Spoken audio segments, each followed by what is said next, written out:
benar Bapa, biar hati kami Tuhan selalu didapati berkenan di hati-Mu.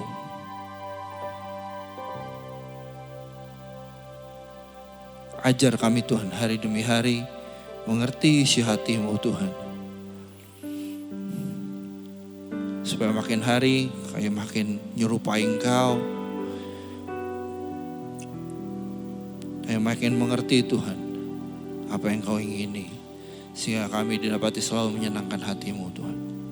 Terima kasih Bapa, terima kasih Tuhan Yesus, terima kasih Tuhan Roh Kudus. Beracara ya Tuhan.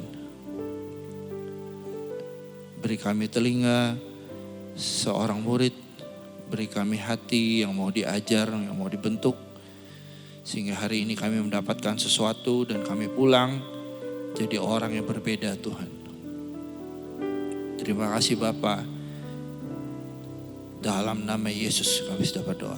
Yang percaya sama-sama katakan amin. Shalom teman-teman.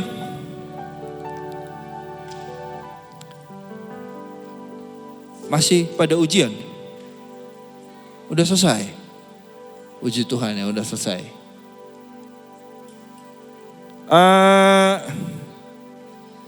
Hari ini saya dapat tema progressive faith.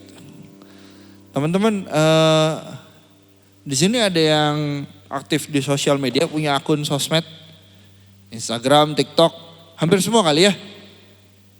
Hampir semua. Siapa yang nggak punya Instagram? Semua punya ya. Siapa yang nggak punya akun TikTok? Masih ada beberapa, saya juga nggak punya sih. Saya nggak bisa main TikTok. Terus handphone saya beberapa kali saya install TikTok error dia, crash terus. Jadi saya uninstall akhirnya. Tapi saya punya akunnya, cuma saya jarang main. Nah, teman-teman, hari-hari ini ya, kamu sempat dengar nggak ada yang bilang Kristen progresif? Pernah dengar nggak? Pernah?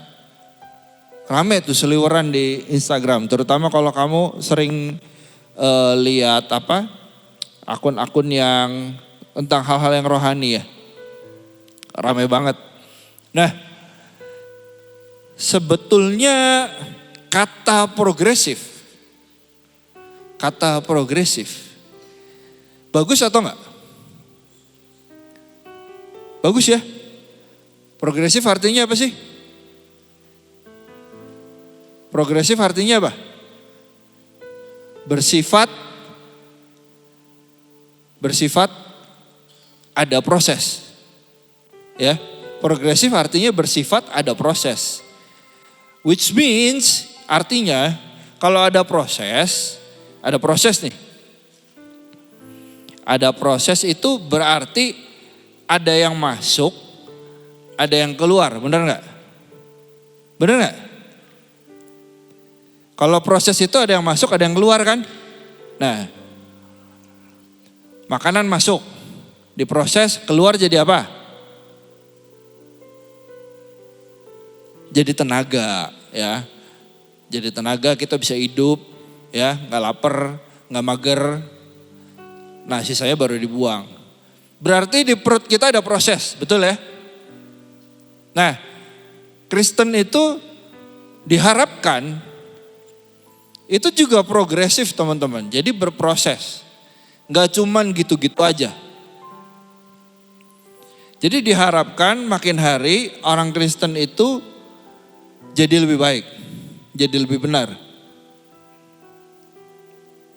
Tapi di sini waktu yang lihat yang Kristen progresif itu ada yang mencet nggak? Ada yang mencet itunya nggak? Mencet apa? Mencet kontennya nggak? Terus kamu dengerin? Nggak? Ada nggak? Nggak ada. Jadi tidak ada yang tersesat di sini. Puji Tuhan ya. Karena itu bukan agak lagi, salah itu, ada beberapa konsep yang salah. Jadi ya teman-teman, ini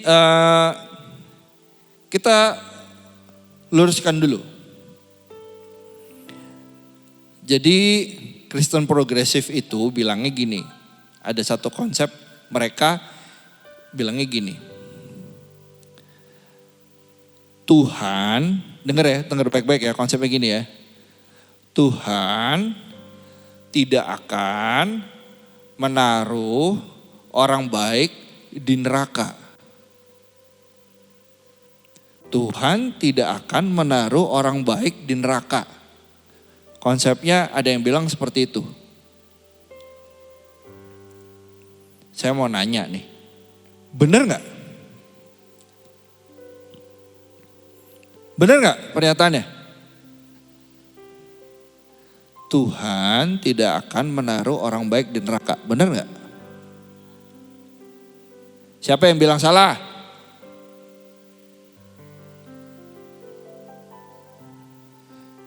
Siapa yang bilang benar? Siapa yang bilang benar? Ini salah enggak, benar enggak? Siapa yang bingung? Berarti lebih baik yang bingung ya, makanya kita bahas hari ini.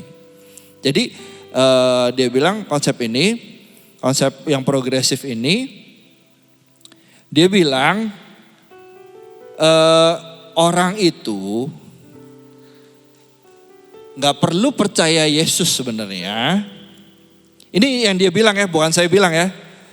Asal hidupnya baik, berbuat baik, nah nanti pasti selamat. Bener gak? Masih kayak gitu?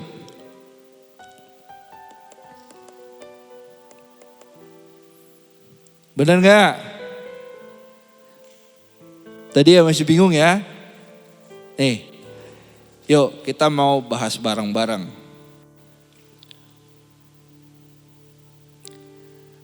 Pertama, saya mau nanya dulu. Kenapa kita jadi orang Kristen? Kenapa kita jadi orang Kristen? Saya mau tunjuk ya beberapa orang ya, siap-siap.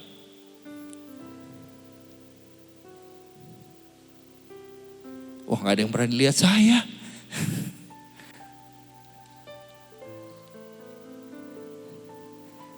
Karen, kenapa Karen? Kenapa jadi orang Kristen? Kamu udah berapa tahun jadi Kristen? Berapa?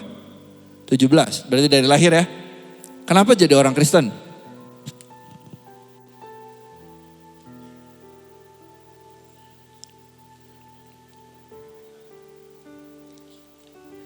Karena ketawa, karena Kristen itu sukacita. Amin. Karena apa? Karena Tuhan Yesus. Satu orang lagi ya, siapa ya?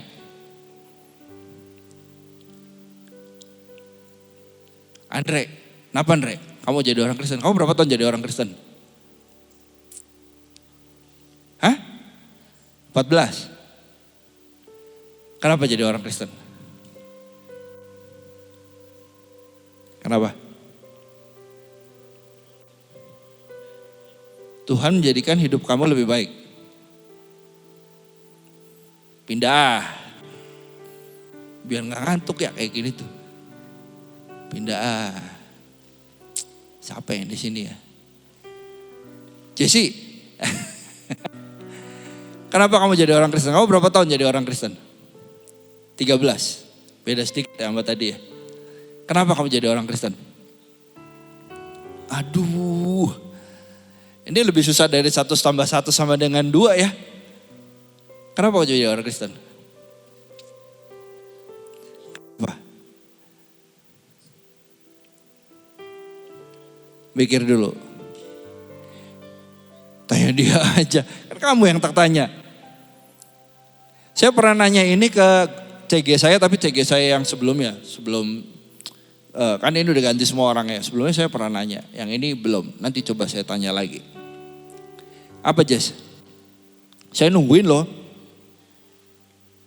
Gak apa-apa, jawab aja. No wrong answer. Gak ada jawaban yang salah. Saya tampung semua. Karena pengen ikut Tuhan. Siapa lagi ya?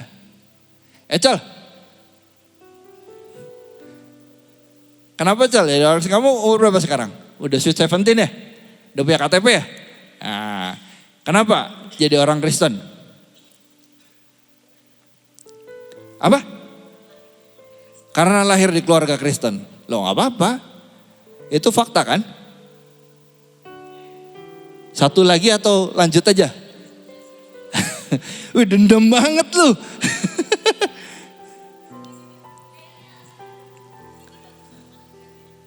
Coba Cindy JKT. Cindy, nanti salahin si Devlin. Kenapa Cindy jadi orang Kristen? Kamu berapa tahun jadi orang Kristen? 5. Oh, kenapa kamu jadi orang Kristen? Ngerasa dipilih sama Tuhan. Puji Tuhan. Jadi dari 5 orang ya yang tak tanya ya. Semuanya rada bingung ya jawabnya ya. Kenapa jadi orang Kristen? Bener gak? Kamu kalau ditanya gitu sama orang tiba-tiba, kenapa kamu jadi Kristen? Bingung gak jawabnya? Bingung ya?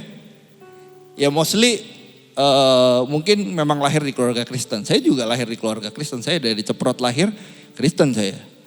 Gak usah ditanya ya berapa tahun ya. Sekian puluh tahun lah pokoknya panjang. Dan no turning back. Nah teman-teman, kita itu ya, Kristen itu sebuah kepercayaan, betul gak? Kenapa dinamakan Kristen? Karena orang Kristen adalah pengikut Kristus. Betul ya, konsepnya itu dulu ya. Orang Kristen adalah pengikut Kristus. Berarti kita percaya sama satu figur Tuhan yang namanya Yesus Kristus. That's why we are called Christian. Karena itu kita dipanggil orang Kristen. Ya, sampai sini konsepnya sama ya sama saya ya. Nah, berarti kita percaya sama sesuatu hal, sebuah konsep.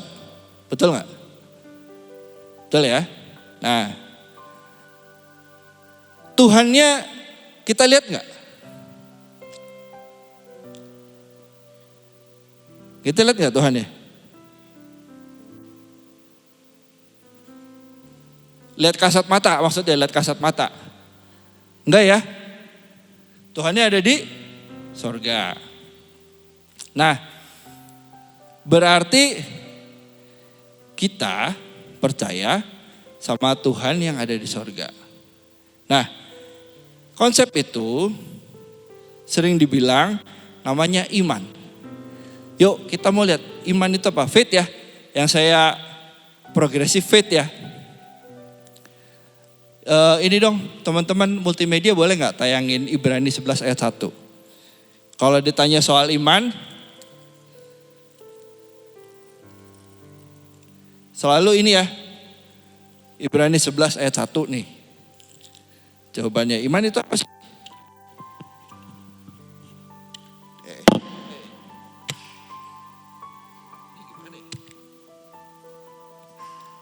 Iman itu apa sih? Iman itu adalah dasar dari segala sesuatu yang kita harapkan dan bukti dari segala sesuatu yang tidak kita lihat. Bentar teman-teman.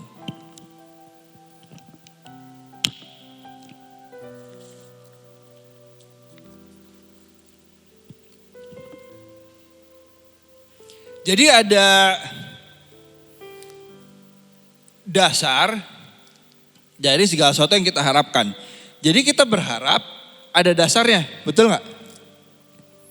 Ya, kita berharap ada dasarnya. Nah terus sesuatu yang tidak kita lihat tapi ada buktinya.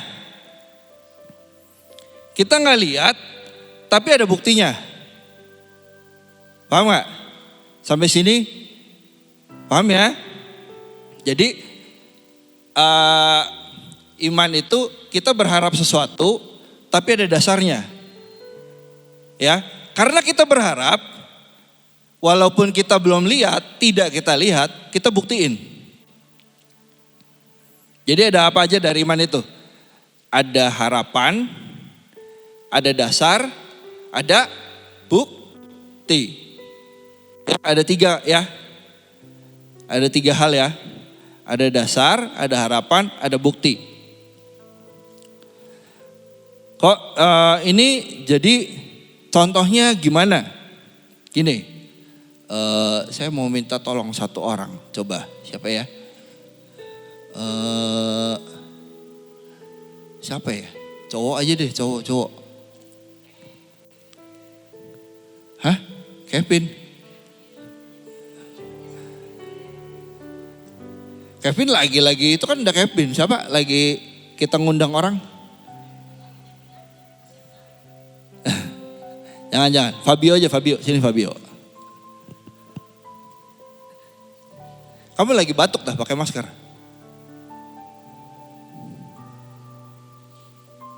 Nah, saya mau minta tolong sama Fabio.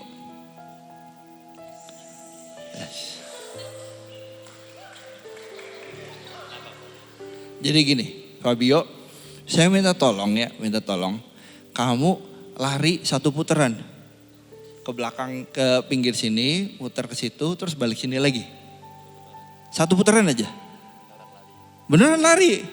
Ya, saya kan gak bisa lari nih. Jadi saya minta tolong kamu. Ya, saya belum bisa lari, kaki saya masih agak sakit kalau lari. Coba ya, 1 putaran. 1 putaran ini mulai sok. Nah.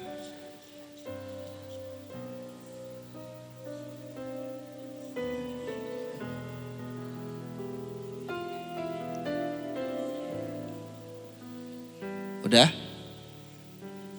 Nah, capek gak? Belum? Salah ya. Harusnya jangan yang terlalu atletis ya. Cuma gini, enggak, saya gak mau nyiksa kamu dengan nambahin putaran. Enggak, nanti kita juga waktunya habis. Gini, waktu kamu lari, kamu capek. Nah, kalau capek, kamu berharap supaya apa? Supaya tidak capek, betul ya? Supaya tidak capek. Dasarnya apa? Berharap dari capek jadi tidak capek. Karena kamu bisa lari, capek. Aduh saya capek, saya mau jadi gak capek. Kenapa dasarnya? Karena udah gak tahan. Karena enakan tidak capek daripada capek, betul gak? Ya, enakan tidak capek daripada capek. Enakan tidak capek daripada capek, betul ya? Nah, berarti dasarnya itu ya. Dasarnya ada ya. Jadi setelah lari-lari, Fabio berharap nih. Berharap supaya dari capek berubah jadi tidak capek. Ada dasarnya ya. Dasarnya karena tidak capek itu lebih enak daripada capek. Nah, terus caranya gimana Fabio? Dari capek jadi tidak capek. Iya, kan kamu tadi capek nih. Supaya gak capek kamu harus ngapain? Istirahat. Istirahatnya gimana? Habis lari-lari, paling enak diem, duduk. Betul ya? Berarti duduk itu bisa menghilangkan capek. Betul ya teman-teman ya? Masih bersama saya? Konsepnya betul ya? Duduk bisa menghilangkan capek.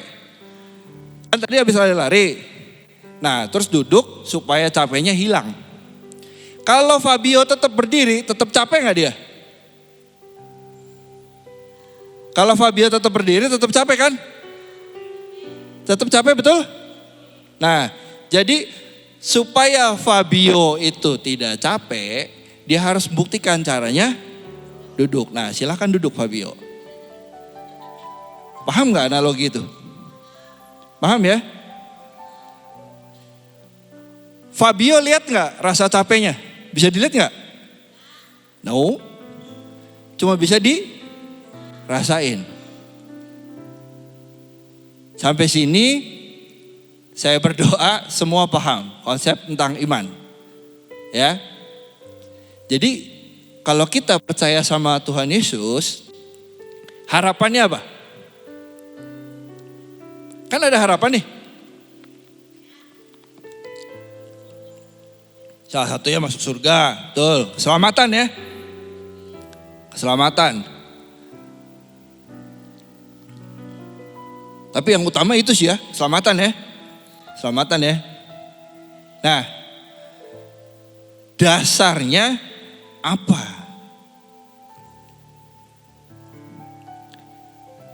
Dasarnya apa? Kan harapannya selamat nih, keselamatan. Dasarnya apa? Firman, betul. Dasarnya firman. Firmannya apa? Akulah jalan dan kebenaran dan hidup. Tidak ada yang bisa ke Bapa tanpa melalui Tuhan Yesus. Ya. Firman. Semuanya balik lagi ke firman Tuhan, ke Alkitab. Kenapa? Karena gini. Kamu ini enggak percaya enggak? Alkitab itu salah pertanyaannya. Apakah menurut kamu Alkitab itu pasti benar?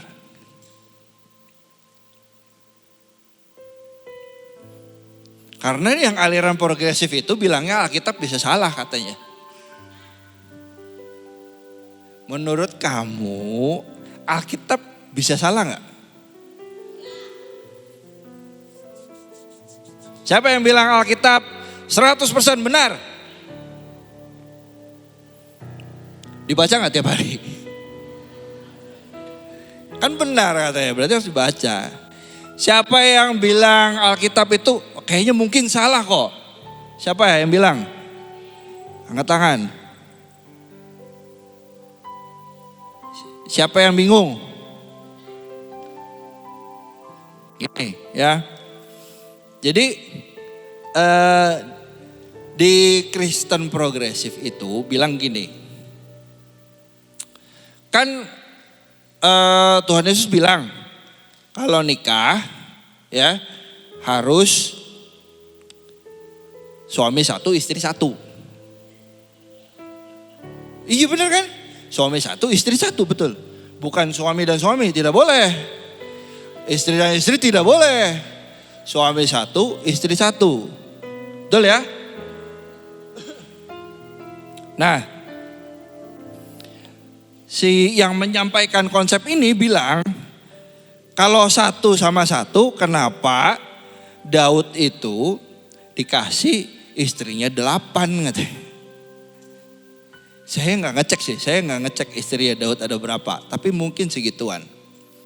Terus kenapa Salomo istrinya 700, gundiknya 300? Terus saya nggak kebayang deh, amit-amit. Satu is more than enough. Jadi dia itu mempertanyakan itu. Kan Tuhan Yesus bilang nih, manusia itu menikah satu suami satu istri. Kenapa kok di Alkitab juga ada orang kesayangan Tuhan tapi satu suami banyak istri? Nah, jadi kan orang bingung nih ya. Teman-teman gini. Jadi gini. Alkitab itu ya ngasih contoh. Benar gak? Jadi udah Tuhan Yesus bikin begini. Terus dikasih contoh, betul gak?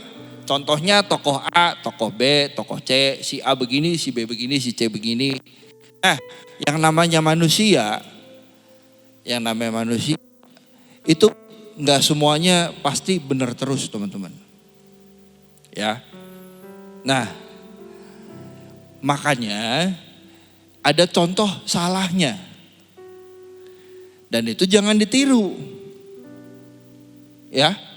Saya juga kalau ngajarin teman-teman di sini, saya belum ngajarin lagi, ngajarin motret. Saya boleh nggak ngajarin yang salah? Ngasih contoh yang salah maksudnya, ngasih contoh. Jadi gini, misalnya motret itu settingan kameranya harus begini, ISO-nya harus begini dan begini. Nanti teman-teman, kalau kamu salah setelan, gambarnya akan blur. Atau kalau kamu lupa pencet autofocus, dia fokusnya nggak akan nyala. Nah terus saya tunjukin nih sama teman-teman, nih ya, tak cobain nih. Kalau setelannya tak salah-salahin, jadinya bagus atau enggak. Jadinya ternyata beneran jelek. Nah, kayak gitu boleh nggak teman-teman? Hah? Boleh kan? Jadi benar bahwa kalau kamu setelannya salah, hasilnya pun salah. Ya. Jadi di Alkitab, Tuhan itu kasih contoh Salomo yang istrinya banyak banget. Ternyata pada akhirnya istrinya itu menarik dia dari Tuhan. Jadi ternyata salah teman-teman. Ya. Jadi tidak semua yang di Alkitab itu harus kamu ikutin sama persis. Kamu, aduh saya senang sekali seperti Daud. Daud itu teman-teman, Tuhan itu sampai bilang, a man after my own heart. Jadi hatinya tuh sangat melekat sama hati ya Tuhan. Dia ngerti banget apa yang Tuhan pengen. Saya pengen seperti Daud. Terus sampai istri-istrinya kamu ikutin, tidak perlu teman-teman. Ya, percayalah satu istri cukup. Saya sudah nyoba. Maksudnya kan satu istri saya, ya, bukan nyoba nambah enggak. Saya sudah merasa satu cukup gitu. Salah ya saya ngomongnya ya, ambigu ya. Gitu ya teman-teman ya. Jadi kita itu dasarnya firman Tuhan, makanya kita berharap keselamatan. Nah, keselamatannya sudah dilihat belum? Keselamatannya udah kita lihat belum? Yang kita lihat di hidup kita sehari-hari deh. Sudah selamat belum? Sudah? Belum? Bingung? Kalau keselamatan yang afterlife kan kita belum ya. Sama-sama belum lihat semua ya. Sama-sama belum lihat semua. Karena ya kayaknya di sini ya belum ada kan ya yang pernah diajak jalan-jalan Tuhan ke sorga, belum pernah ya. Ada nggak? Kalau ada boleh dong kesaksian. Nggak apa-apa. Belum ya? Nah, jadi kita tuh belum lihat, teman-teman. Belum lihat. Tapi harus buktiin. Bener gak? Bener kan? Kalau iman itu adalah dasar dari segala sesuatu yang kita harapkan. Kalau sampai situ doang, udah selesai belum? Udah selesai belum? Belum. Kalimatnya selanjutnya dan atau. Pakai dan atau. Di situ tertulis dan. Kalau dan A dan B, berarti A dan B harus dilakukan. Betul nggak?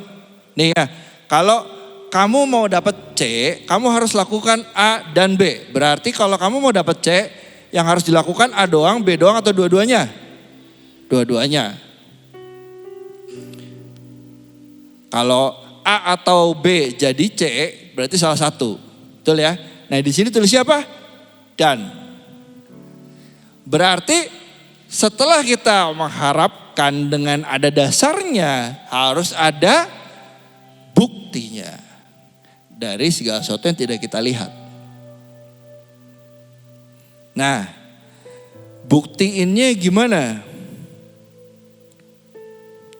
Buktiinnya gimana? Yang jadi masalah itu kan, buktiinnya gimana?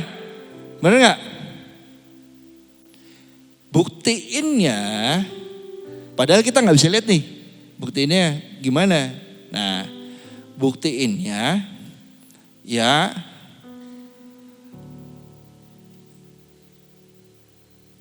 sebentar. 1 Korintus 13.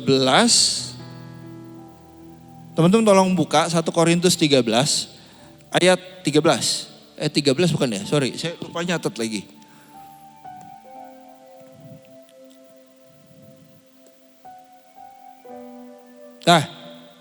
Nah ini ya benar ya.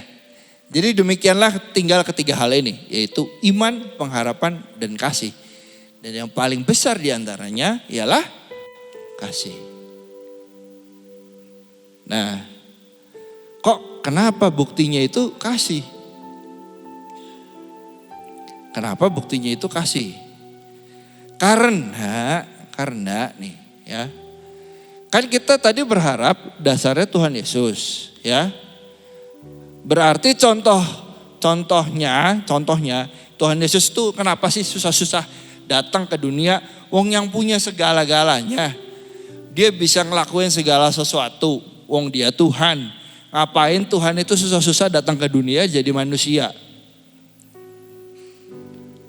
Loh, Tuhan Yesus itu kalau waktu mau disalib bisa nggak manggil sepasukan bala tentara sorga supaya diselamatkan gitu. Yang mau nyalip tiba-tiba dipanah sama malaikat bisa nggak? Bisa. Kenapa Tuhan itu susah-susah datang ke dunia? Karena Tuhan itu mau kasih contoh. Kasih contoh hidupnya seperti Tuhan Yesus. Lalu bukan berarti nanti semua ikutan saya gondrong dan berjenggot. Tidak teman-teman. Ya, karena kan nggak mungkin Kaila berjenggot kan nggak mungkin, ya. Nah, jadi hidup kita, makanya kan suka dibilang nih, orang Kristen itu makin hari harus makin mirip sama Tuhan Yesus. Nah, lalu Tuhan Yesus itu kayak gimana? 1 Yohanes 4 ayat 7 sampai 8. Tolong teman-teman dibuka. Ini saya dari kemarin tuh agak bingung nentuin urutan dari apa yang mau saya sharingkan hari ini. Saya berdoa semoga teman-teman paham ya. Ini saya benar-benar dengan tuntunan Roh Kudus. 1 Yohanes 4 ayat 7 sampai 8. Saudara-saudaraku yang kekasih, marilah kita saling mengasihi, sebab kasih itu berasal dari Allah. Dan setiap orang yang mengasihi lahir dari Allah dan mengenal Allah. Barang siapa tidak mengasihi, ia tidak mengenal Allah, sebab Allah adalah kasih. Jadi Allah itu kasih. Kasih itu Allah. Sifat utamanya Allah itu kasih. Tuhan Yesus itu Allah sendiri bukan? Tuhan Yesus itu Allah sendiri bukan? Allah sendiri, Tuhan, ya kan? Turun ke dunia. Tuhan Yesus itu Allah sendiri. Berarti Tuhan Yesus itu juga kasih. Jadi kalau kita mau mirip sama Tuhan Yesus, harus punya kasih. Terus, jadi gimana kok kasih itu harus gimana? Kasih itu harus gimana? Ya selanjutnya, tolong teman-teman 1 Korintus 13, yang tadi 13 ayat 13 ya. Selanjutnya coba. Ayat 14. Yang paling besar diantaranya ialah kasih. Sorry saya lupa yang pokoknya kasih itu sabar, kasih itu dan seterusnya itu di ayat berapa ya?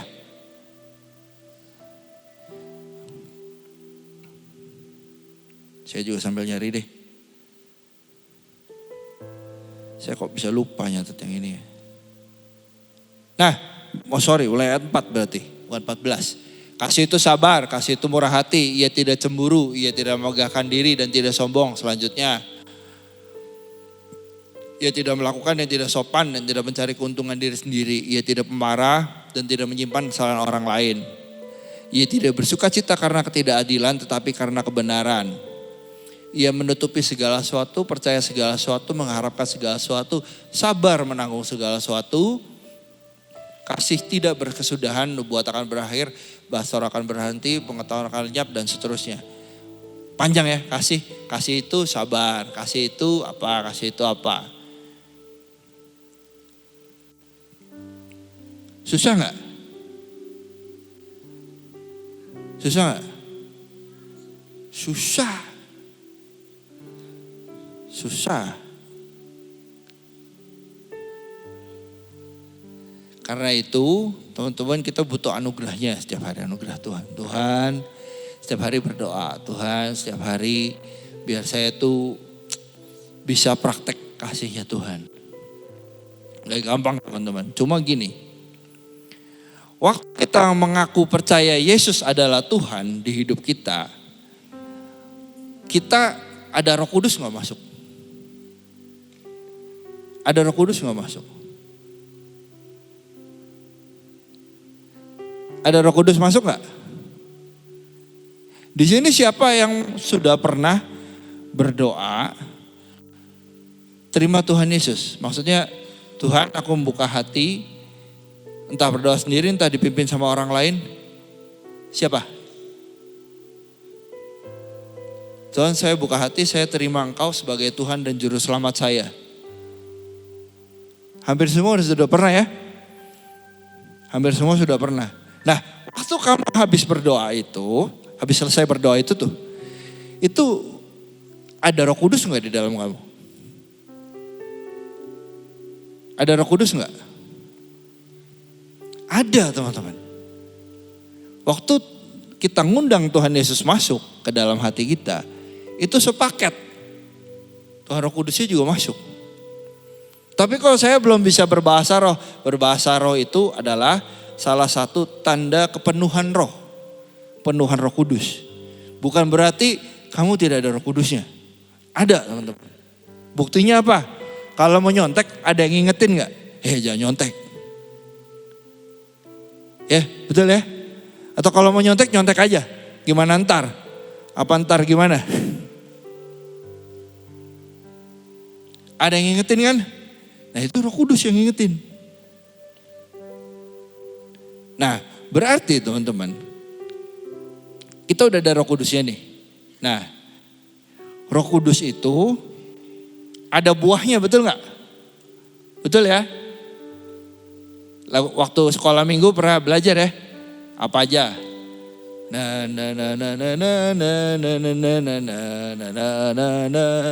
Nomor 1 apa? Kasih. Kenapa kasih disebut nomor 1? Disebut paling pertama. Karena sing paling penting. Ya semua penting ya. 9 buah roh itu penting semua teman-teman. Ibaratnya kamu makan es buah kurang buah 1 gak enak. Tapi biasanya yang ujung sama ujung itu penting. Karena orang pasti notice yang ujung, betul gak? Kayak kamu misalnya saya duduk lihat barisan tempat duduk sini ya. Saya biasanya ya paling kelihatan yang ujung sama ujung. Ya, bener gak? Kamu biasanya kalau misalnya lihat baris gitu, pasti lihat nomor 1 dulu kan. Ada gak orang lihat, misalnya nih lihat, wah nanti gue sekelas sama siapa aja, lu lihat dari tengah, ada gak? Rasanya gak ada. Pasti lihatnya dari ujung atas dulu, betul gak? Nah kenapa kasih ditaruh di atas? Supaya orang langsung notice bahwa buah roh itu yang pertama kasih. Jadi harusnya kita tuh sudah punya kasihnya. Tinggal dikeluarin teman-teman. Caranya gimana? Latihan. Ya. Jawabannya klise ya. Gimana latihan? Tapi memang cuman itu jawabannya. Latihannya apa? Ya kayak tadi, kasih itu sabar, kasih itu tidak cemburu, kasih itu dan seterusnya. Ya. Jadi paham ya teman-teman? Sampai sini paham ya? Sampai sini semua bisa mengikuti ya? Jadi iman itu dasarnya ada ya. Harapannya ada. Buktinya ada, kita harus melakukan apa ya. Berarti harus dipenuhin semua, betul gak? Dasar,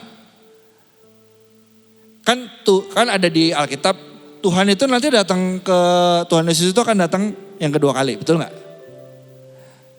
Yang dicari apa? Iman. Apakah aku dapati iman di bumi? Berarti yang dicari orang yang beriman. Dan iman itu tadi sudah dijabarkan ya. Karena kan biasanya orang kalau ditanya iman itu apa? Percaya pokoknya. Percaya itu apa? Iman. Muter aja terus. Ya, saya mencoba menjabarkan ini dari apa yang saya alamin gitu. Ya. Nah, lalu teman-teman, balik lagi ke pernyataan yang tadi ya, pernyataan yang pertama. Jadi kalau ada orang yang bilang, kamu gak perlu percaya sama Yesus. Kamu gak perlu percaya Yesus itu Tuhan. Asal kamu berbuat baik, selamat pasti.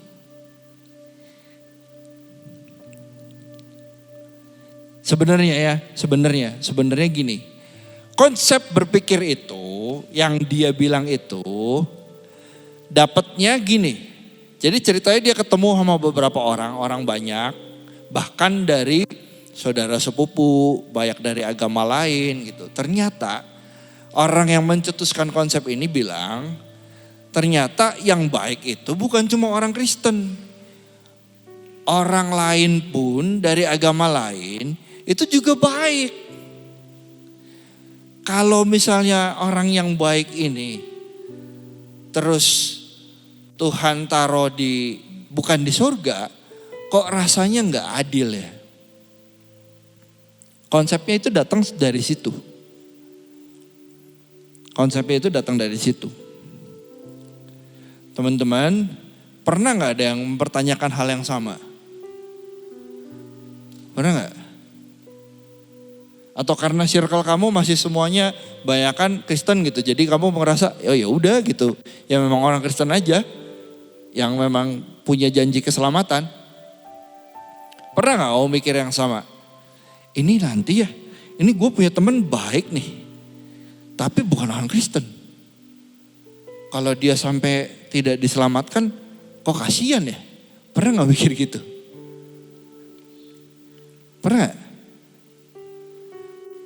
Pernah teman-teman. Saya juga pernah mikir gitu.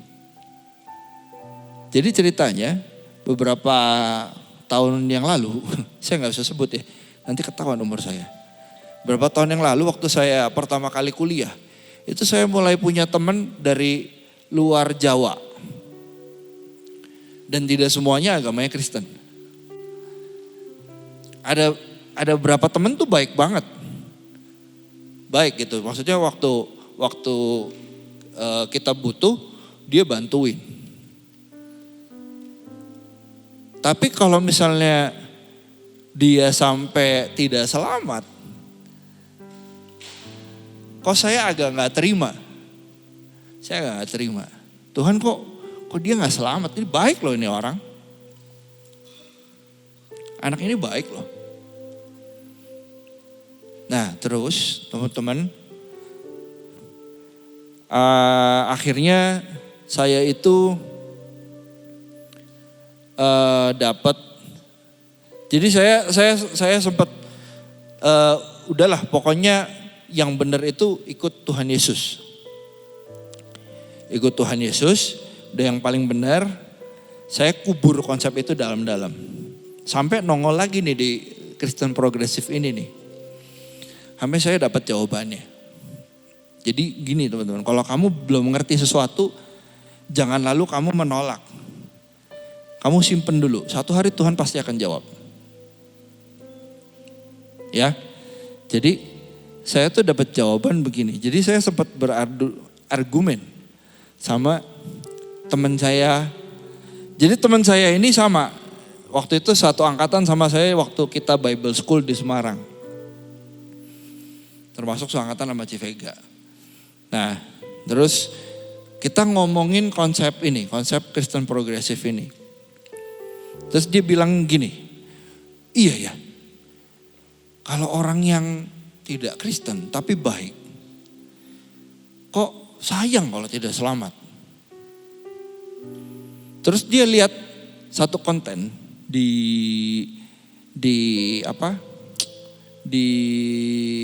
saya lupa antara TikTok atau Instagram, Reels kayaknya. Terus ada anak kecil bertanya sama seorang pemuka agama. Terus dia bilang gini, ke anak kecil ini bilang gini, Pak,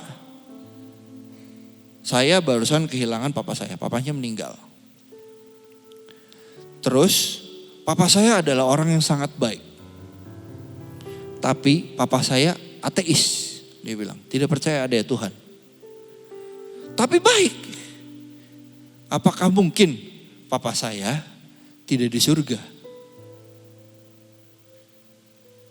Nah, bapak pemuka agama ini dengan bijaknya menjawab. Adik kecil, saya yakin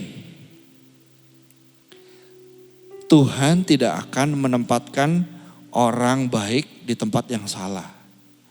Jawabannya gitu. Teman saya ini punya persepsi, oh berarti baik bisa masuk surga. Persepsi dia begitu. Saya bilang kayaknya ada yang salah sama persepsi kamu. Saya bilang gini, itu pemuka agama ngadepin anak kecil. Kalau dibilang, enggak papa kamu masuk neraka, nangis enggak itu anak? Nangis lah. Dan dia lagi disorot kamera loh, jadi konten. Gimana enggak rame ntar? Pemuka agama itu sedang menjawab dengan jawaban diplomatis. Supaya si anak tidak kecewa. Betul enggak? Karena imannya si anak ini mungkin belum nyampe. Apa yang dia pelajarin belum nyampe. Jadi bapak pemuka agama ini menjawab dengan bijaksana, dengan diplomatis. Ya. Terus saya bilang gini. Kita lihat contoh satu kasus kemarin ada artis yang rame. Yang katanya, saya gak usah sebut ini ya, gak usah sebut nama ya. Ini soalnya kita online, takut nanti kena somasi. Jadi kita sebut kasusnya aja. Kasusnya, ini kamu pasti tahu karena nilainya katanya besar sekali. Kasus korupsinya 271 triliun. Benar ya? 271 triliun. Pernah dengar kan kemarin? Ya? Udah tak tambahin, inisialnya Pak HM. Istrinya Ibu SD. Paham ya? Orang yang saya maksud paham ya? Pak HM. Ditangkap polisi gak? Ditangkap gak? Ditangkap kan? Ada fotonya kan dia pakai baju tahanan. Nah, saya bilang sama teman saya gini. Kamu kalau tanya sama anaknya Pak HM. Kan katanya Pak HM itu kasih kado anaknya jet pribadi, bener gak? Ya, jet pribadi.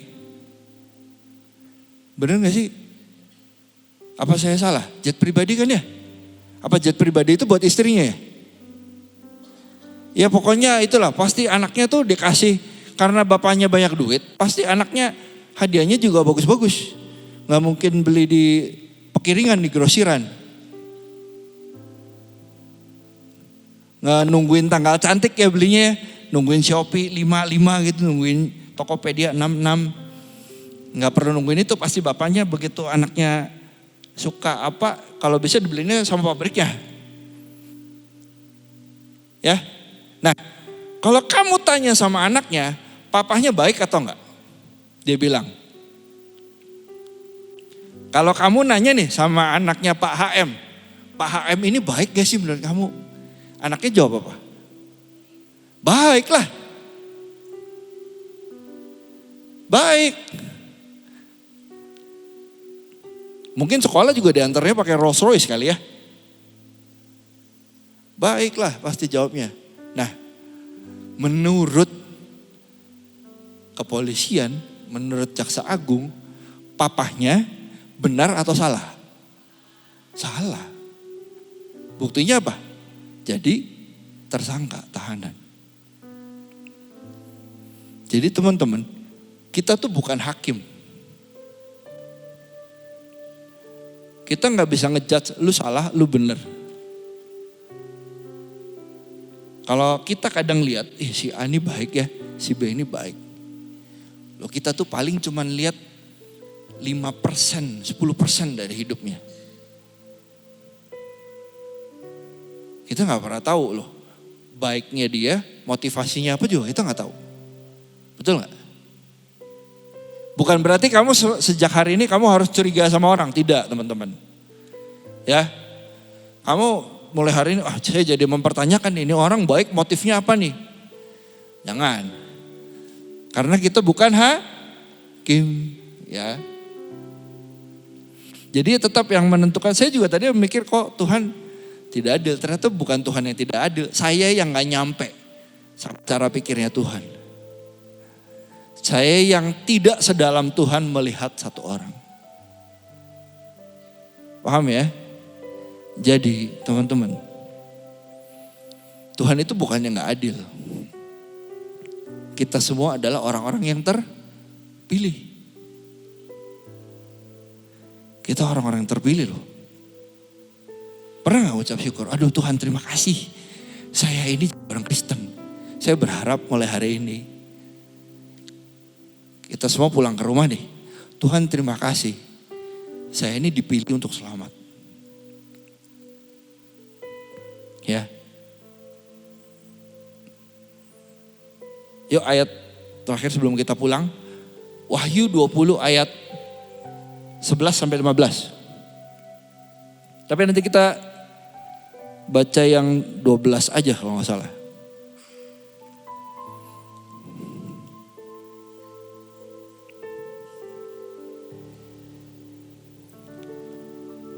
Nah, sebelum baca, ayat 11 dulu deh. Nah, itu kan ada satu paragraf ya teman-teman ya, 11 sampai 15. Judulnya apa teman-teman? Judulnya apa? Hukuman yang terakhir. Yang terakhir itu berarti udah gak ada lagi ya, betul ya? Udah terakhir nih. Udah terakhir nih. Berarti udah gak ada lagi ya. Nah, hukuman yang terakhir ini terus ditulis begini. Lalu aku melihat suatu tahta putih yang besar dan dia yang duduk di atasnya, D-nya besar. Berarti siapa ini? Tuh Tuhan ya. Dari hadapannya lenyaplah bumi dan langit dan tidak ditemukan lagi tempatnya. Jadi udah selesai semua nih. Bumi dan langit udah lenyap. Ya. Dan aku melihat orang-orang mati besar dan kecil berdiri di depan tahta itu. Lalu dibuka semua kitab. Dan dibuka juga sebuah kitab lain yaitu kitab kehidupan. Dan orang-orang mati dihakimi menurut perbuatan mereka berdasarkan apa yang ada tertulis di dalam kitab-kitab itu. Nah, berarti nanti teman-teman ya, kalau semua sudah selesai, kita percaya satu hari bumi ini akan selesai teman-teman. Kita akan balik ke rumah kita yang seharusnya di sorga, semua sama-sama ada, amin. Ya, satu hari nanti. Nah, nanti itu ternyata ada dihakimi teman-teman. Menurut perbuatannya berdasarkan yang tertulis dalam kitab. Ini nih saya mau nanya nih. Kalau ditulis begini, kitabnya ada satu atau ada banyak? Dibuka semua kitab. Kitabnya ada satu atau ada banyak? Banyak ya? Berarti berdasarkan apa yang ada tertulis dalam kitab-kitab itu. Berarti setiap orang akan dihakimi berdasarkan kitab yang dipercaya selama hidupnya. Betul gak? Betul gak? Betul ya? Nah, tapi ada kitab lain. Kitab kehidupan. Kita semua sudah ditebus sama Tuhan Yesus, namanya ada di kitab kehidupan. Amin. Amin. Ini kok aminnya kecil ya? Amin. Ini anugerah loh, kitab kehidupan. Diulang lagi yuk. Kita percaya Tuhan Yesus, namanya ada di kitab kehidupan. Amin. Amin. Saya takut kalau aminnya kecil. Ini harus diaminin kenceng ini. Jangan sampai amit-amit, jangan ada yang gak selamat. Saya berharap semua kita nanti di sana ada rumahnya. Ya. Nah, terus lanjut ayat 13. Maka laut menyerahkan orang-orang mati yang ada di dalamnya, dan maut dan kerajaan maut menyerahkan orang-orang mati yang ada di dalamnya, dan mereka dihakimi masing-masing menurut perbuatannya. Lanjut lagi. Lalu maut dan kerajaan maut itu dilemparkanlah ke dalam lautan api, itulah kematian yang kedua, lautan api. Jadi neraka itu ada ya teman-teman, ada lautan api. Jadi jangan mau ada orang yang bilang kayaknya Tuhan itu tidak mungkin, Tuhan yang sebaik itu menciptakan neraka yang begitu mengerikan. Karena ada yang ngomong begitu juga teman-teman. Jadi ada, itulah kematian yang kedua, lautan api. Jadi neraka itu exist. Like heaven exist, seperti sorga itu ada, so do hell. Itu juga terjadi di neraka. Maksudnya neraka itu juga ada. Ya. Lanjut lagi. Dan setiap orang yang tidak ditemukan namanya tertulis di dalam kitab kehidupan itu, ia dilemparkan ke dalam lautan api itu. Jadi teman-teman ya, karena kita percaya sama Tuhan Yesus, namanya ada di kitab kehidupan, berarti kan waktu dicek nih, penghakiman, wah ternyata namanya ada, berarti selamat ya? Selamat. Selamat. Yang kitab-kitab lain, jawab sendiri. Ya. Paham ya? Yang ada di kitab kehidupan berarti selamat. Kalau yang nggak ada,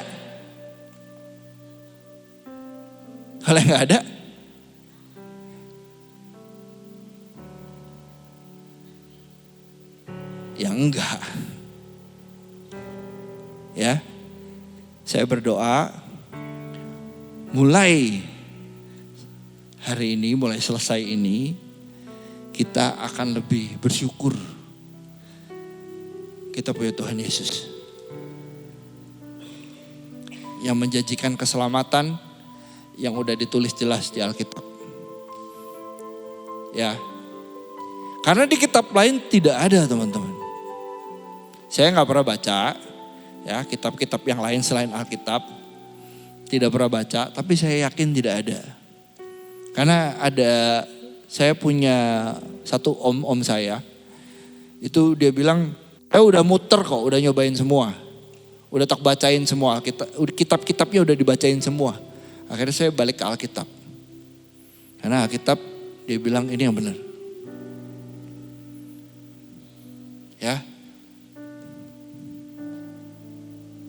Jadi saya berharap sekali lagi, mulai hari ini kita semakin teguh pegang iman kita dalam Tuhan Yesus. Kita makin hari makin mirip Tuhan Yesus secara secara kasih ya. Dan semakin hari kita semakin thankful sama Tuhan. Tuhan udah selamatin kita semua. Dan janjinya adalah ya dan amin. Oke. Jadi sekarang kalau ditanya sama orang, kenapa kamu jadi orang Kristen? Tahu jawabannya? Tahu jawabannya? Karena saya sudah ditebus dan sudah selamat. Dan saya gak mau kehilangan itu. Amin. Amin. Amin. Puji Tuhan. Teman-teman, kalau kamu ngerasa kok hidup tuh ini ya, Tuhan Yesus menjanjikan keselamatan, menjanjikan segala sesuatu yang ujungnya enak. Tapi kok selama jalan kok kayaknya banyak yang susah. Kemarin waktu saya nyiapin ini Tuhan bilang kamu coba baca-baca tentang Nuh. Coba baca-baca tentang Nuh. Saya cari googling teman-teman. Facts about Noah's Ark. Fakta-fakta tentang Bahtera Nuh. Jadi Nuh itu, teman-teman, kan dijanjiin sama Tuhan, benar ya? Tuhan ngomong sendiri ya sama Nuh. Kejadian 9 tolong teman-teman. Kejadian 9.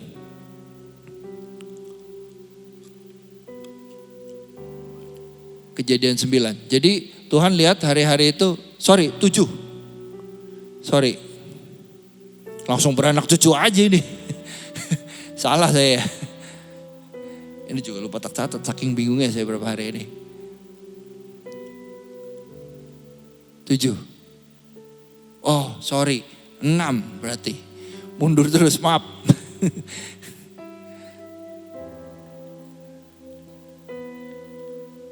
6, ketika manusia itu mulai bertambah. Lanjut selanjutnya. Coba ayat 9 atau 10. Nah, inilah riwayat Nuh. Nuh adalah seorang yang benar dan tidak bercela di antara orang sezamannya. Dan Nuh itu hidup bergaul dengan Allah. Jadi zaman dulu teman-teman, itu ya belum, jadi gini. Kejadian, Keluaran, Imamat, Bilangan, Ulangan, 5 kitab Taurat, itu yang nulis siapa? Ada yang pernah dengar? Nulis siapa? Kejadian, Keluaran, Imamat, Bilangan, Ulangan. Kitab pertama di Alkitab. Nah nulis siapa? Musa, betul. Musa itu lahirnya setelah Nuh atau sebelum Nuh? Setelah Nuh. Berarti Nuh itu ya, kalau mau dengar tentang firman Tuhan, berarti gak ada yang bisa dibaca, betul gak? Makanya kamu jangan nanya, kok Nuh gak baca Alkitab? Ya Nuh itu bergaul dengan Allah. Jadi firmannya tuh langsung teman-teman zaman dulu. Ya, lanjut. Ini anaknya ya, Sem, Ham, Yafet, lanjut lagi. Bumi telah rusak dan penuh dengan kerasan, Allah gak suka. Lanjut lagi. Nah, berfirmanlah Allah kepada Nuh. Aku telah memutuskan untuk mengakhiri hidup segala makhluk sebab bumi telah penuh dengan kekerasan oleh mereka. Jadi aku akan memusnahkan mereka bersama-sama dengan bumi. Lanjut. Buatlah bagimu sebuah bahtera dari kayu gofir. Bahtera itu harus kau buat berpetak-petak dan harus kau tutup dengan pakal dari luar dan dari dalam. Pakal itu, jadi kan kamu kalau kayu sama kayu kena air masih tembus gak? Tembus ya, jadi harus kasih lapisan supaya gak tembus dari luar dan dari dalam. Terus lanjut, begini harus kau buat bahtera itu, 300 hasta panjangnya. Hasta itu ukuran dari sini, siku, sampai sini teman-teman. Hasta. Itu kalau dilihat ukuran dalam satuan, bukan metrik, satunya apa ya? Yang inci tuh. Pokoknya dalam satuan inch, satu hasta itu sekitar 15 sampai 22 inch. Jadi sebenarnya agak rancu, tapi kurang lebih itu 300 hasta panjangnya, 50 hasta lebarnya, tingginya 30 hasta. Jadi ada perbandingan yang Tuhan bikin ya. Ada rasionya. Panjang 300, tinggi 50, lebar 30. Betul ya? Lebar 50, tinggi 30. 350, 30. Betul ya? Nah, itu teman-teman, kalau dibikin jadi meter, kurang lebih ya, panjang kapalnya Nuh itu 130 meter teman-teman. 130 meter. Ini ya, Gracia ini, kalau gak salah seingat saya, dari ujung situ sampai ujung situ, itu gak nyampe 50 meter. Jadi bayangin, bahtera itu kurang lebih besarnya 2,5-nya Gracia. Kurang lebih ya, kurang lebih. Correct me if I'm wrong. Tapi kurang lebih segitu. 2,5 kalinya Gracia. Mau bayangin dengan teknologi zaman itu loh. Teknologi zaman, ya itulah. Zaman itu saya yakin belum ada listrik. Gergajinya harus manual. Maka Nuh itu ya, menurut kamu Bikin bahtera berapa lama sih Nuh tuh? Bikin bahtera berapa lama coba? Menurut kamu? Kira-kira berapa lama? Dengan teknologi zaman itu ya. Bikin, tapi Nuh itu harusnya nggak sendiri teman-teman. Harusnya nggak sendiri. Ada anaknya dan mungkin ada beberapa orang yang dia bayar untuk membantu. Berdasarkan penelitian ya. Menurut kamu berapa lama? Hah? Berapa? 1 tahun? Bertahun-tahun? Bertahun-tahun tuh berapa? 2 tahun juga bertahun-tahun. Kok kata Cindy lagi yang kena. Jadi teman-teman, Tuhan itu berfirman sama Nuh ya. Itu kurang lebih waktu Nuh itu punya anak, Sem, Ham, dan Yafet. Di Alkitab ditulis umurnya 500 waktu itu. Jadi zaman dulu orang umurnya panjang-panjang. Nuh itu waktu dapat firman Tuhan ini suruh bikin bahtera umurnya 500. Umurnya 500. Bahtera dan Nuh itu disuruh naik ke bahtera sama Tuhan umur 600. Kamu boleh baca di Alkitab. Jadi pasal sebelumnya Nuh itu umur 500 tahun dia punya anak.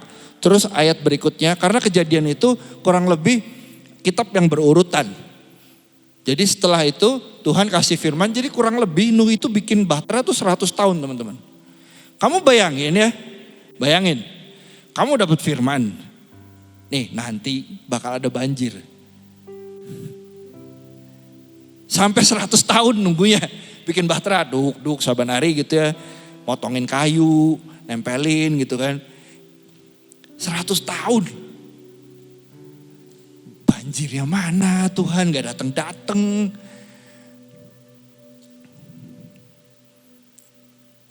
Segitu konsistennya teman-teman. Jadi nih ya, ini kan selalu kita kan nunggu kedatangan Tuhan Yesus yang kedua kali ya. Jadi kalau ada yang nanya, ini Tuhan kok gak datang-datang yang kedua kali?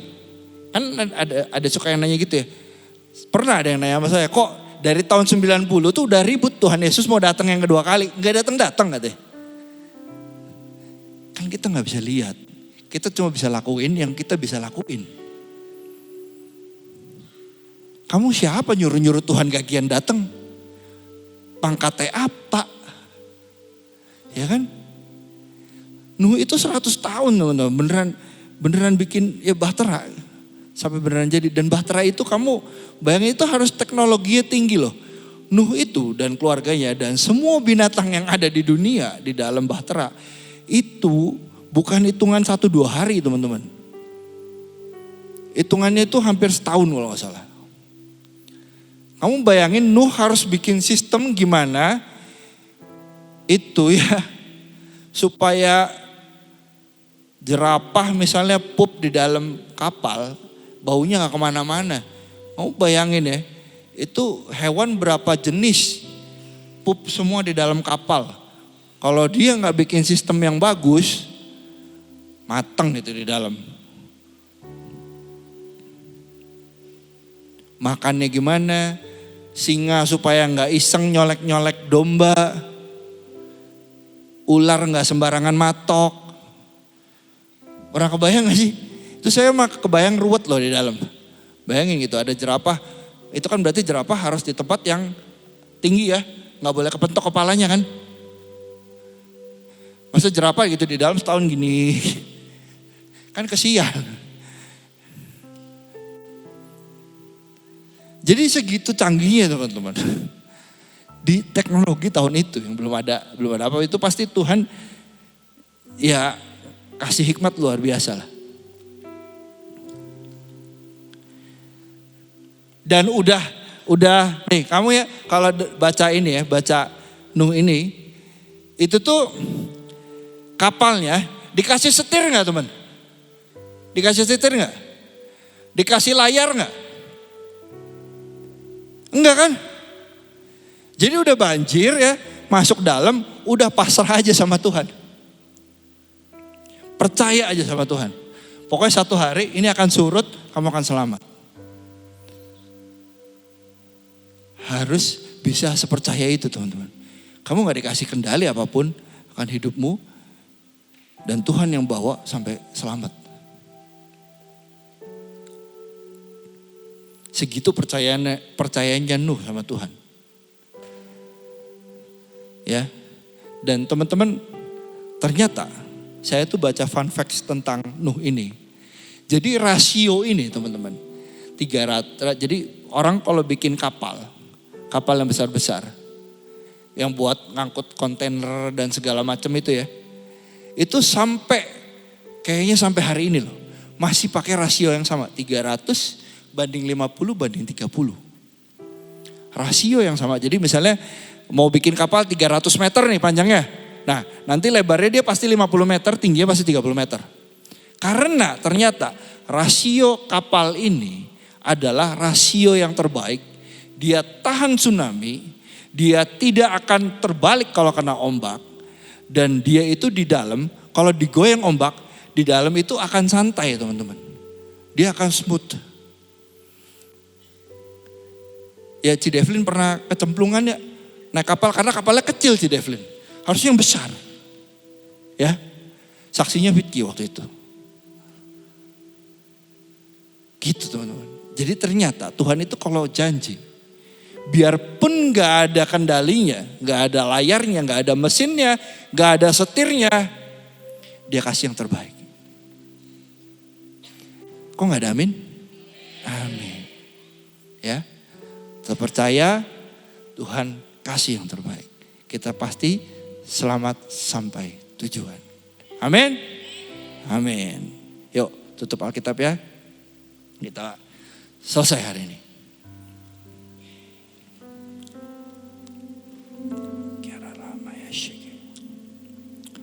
Tuhan terima kasih buat firman-Mu hari ini Tuhan. Biar mulai hari ini Tuhan, kami semakin mengerti Tuhan, bahwa kami umat-umat yang terpilih, hati kami makin bersyukur Tuhan, karena Engkau memilih kami. Dari miliaran orang di bumi, Kau pilih kami untuk diselamatkan. Terima kasih Tuhan, terima kasih. Kami percaya Tuhan, Kau yang akan terus beracara di hidup kami, sampai kami didapati setia, sampai kami didapati penuh dengan kasih-Mu Tuhan. Dan kami terus menyalurkan kasih-Mu pada orang-orang yang membutuhkan di bumi ini. Terima kasih Bapak, terima kasih Tuhan. Terus penuhi kami dengan roh-Mu. Biar hari demi hari kami hidup dalam tuntunan-Mu Tuhan. Kami makin menyerupai Engkau, kami makin mengerti isi hati-Mu, dan makin hidup dalam ketepatan bersama dengan Engkau. Terima kasih Bapak, terima kasih Tuhan Yesus, terima kasih Tuhan Roh Kudus. Dalam nama Yesus, yang percaya sama-sama katakan, amin. Terima kasih teman-teman, Tuhan Yesus memberkati kita semua.